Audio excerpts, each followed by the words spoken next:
રક્ષાબંધન નિમિત્તે નરેશભાઈ પટેલ દ્વારા બહેનોના ભાઈઓને વ્યસન મુક્તિ સંદેશો આપ્યો। આજે ભાઈ બહેનનો પવિત્ર તહેવાર એટલે રક્ષાબંધન તરીકે ઉજવણી થાય છે, ત્યારે સાંજે પાટણની મેઇન બજાર હિંગલા ચાચર ચોક સહિત મેઇન બજાર બહેનો પોતાના ભાઈની રક્ષા માટે રક્ષા કવચ અને રક્ષાસૂત્ર ખરીદી કરતી હતી। ત્યારે વ્યસન મુક્તિ અભિયાન ચલાવતા નરેશભાઈ પટેલ વ્યસન મુક્તિ અભિયાન કપડાં પહેરી બહેનો પૂછતા હતા, કાલે તમારા ભાઈ રક્ષાસૂત્ર બાંધી ભાઈ જોડે શું માંગશો?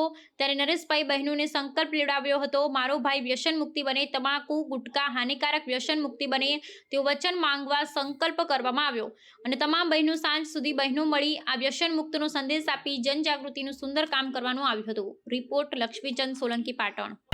આજે પાટણના હિંગળા ચાચર ચોકમાં જે રક્ષાબંધનની રેકડીઓ ચાલુ છે, એમાં બધી બેન દીકરીઓ રક્ષા લેવા આવે છે। તો આવતીકાલે રક્ષાબંધનનો તહેવાર છે, તો એક સંદેશ આપવા માટે હું અને અમારા સાથી મિત્ર મુકેશભાઈ પાટણની બજારમાં આવ્યા છીએ અને દરેક બેન અને દીકરીને સમજાવીએ છીએ કે આવતીકાલે તમારી જે રક્ષાબંધનનો દિવસ છે એમાં તમારો ભાઈ હોય કે તમારા પપ્પા હોય તો એમને તમે રક્ષા બાંધશો તો શું માગશો?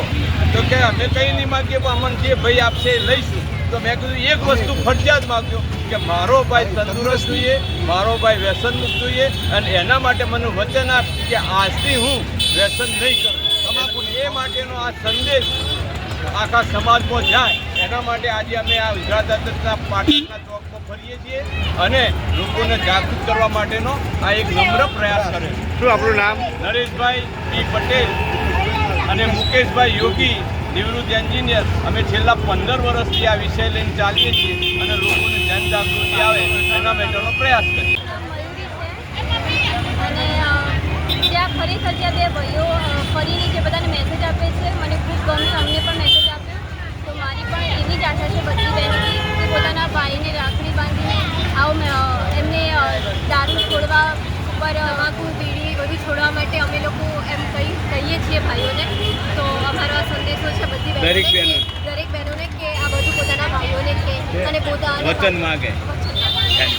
આવા ન્યૂઝ જોવા માટે સાબર આવાઝ યુટ્યુબ ચેનલને સબસ્ક્રાઇબ કરો અને લાઇક કરો, જેથી હવે પછીના દરેક સમાચાર સબસ્ક્રાઇબ કરેલા હશે તેઓને નવા સમાચારની માહિતી મળી જશે।